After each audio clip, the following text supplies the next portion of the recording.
Facts are off limits. Fiction is a stand-in for the truth. Life feels really sweet and sour at the moment. The exquisite balance of gratitude and a shitstorm of what the fuck. I haven't written in a long time, and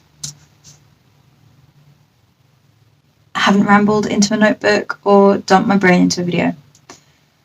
Sure, I do yoga, fortnightly therapy, and go to the studio as much as I can.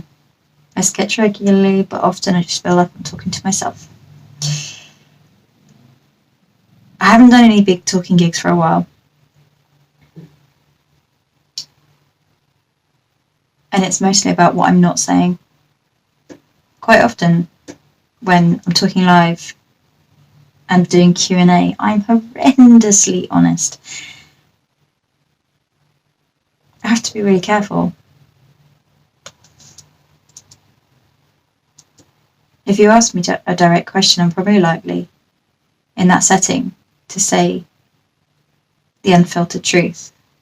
Sometimes that can be unsafe and unfair on those who share my narrative. Recently, I was asked to talk at a mental health open mic night. It's happening soon. It does well in Shoreditch, so hopefully it'll do well in Norwich too. I didn't want to talk about or present my visual work. And I feel incredibly unable to talk about my lived experience of mental health and parenting and abuse at the moment.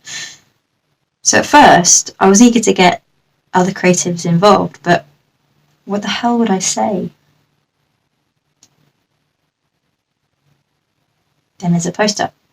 Unfiltered, Norwich, Mental Health Open Mic, Gonzo's Tea Room, 68 London Street, Thursday the 20th of February. Sign up 6:30 till 6:55 p.m. Start 7 p.m. Tickets £3. Perspective Project. The name of the event is Unfiltered.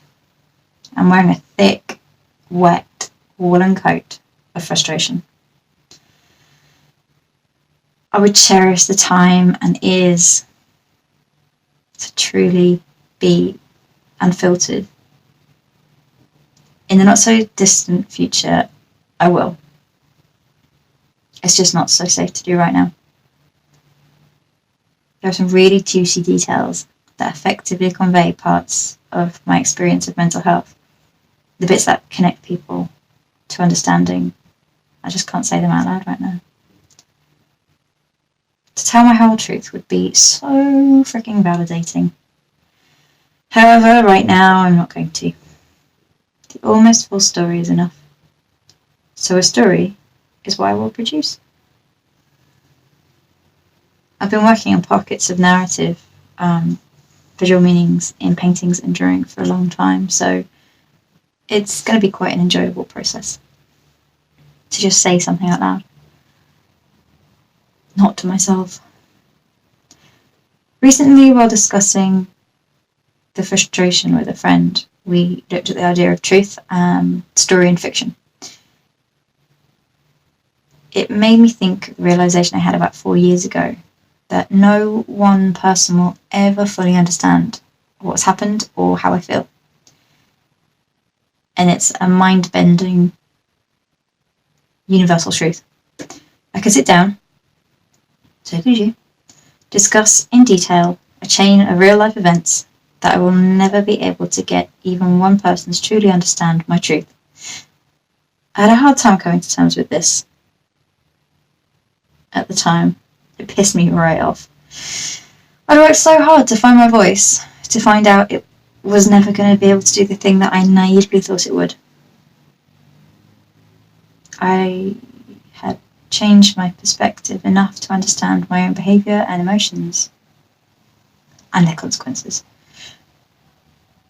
I was able to create artwork that I actually understood, that I wasn't asking an audience to decode for me. All of that felt useless in terms of my practice, in terms of saying anything out loud, because what was the point of saying it out loud if everyone would interpret those words differently? I'd grown up with the idea that words and text were facts, hidden inside thick books and paragraphs that I struggled to read. Art and image was something to interpret and guess about, something deliberately vague. Visual image and language was something I could do, so my dyslexic, slow coach self thought it had less value, which is total horse poop.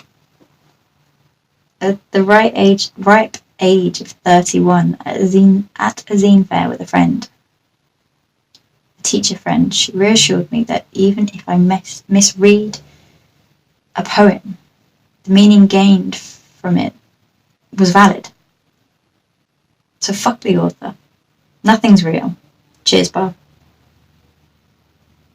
The author is dead. The interesting thing is I can no longer tell that struggle in the same way. I've grown and evolved so much that even from then, that it in itself is fiction. As I retell any given moment of my own truth, it becomes fiction.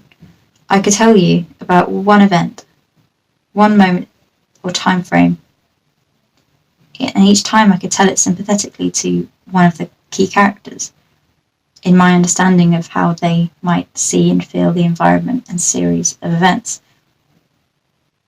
Each one of those would be true, but also very much fiction. For selfish and valid reasons, while I take up a little bit of space during Unfiltered, I will tell the tale of total fiction, with so much emotional truth that it quenches that thirst to be heard and dries out my woolly coat of frustration.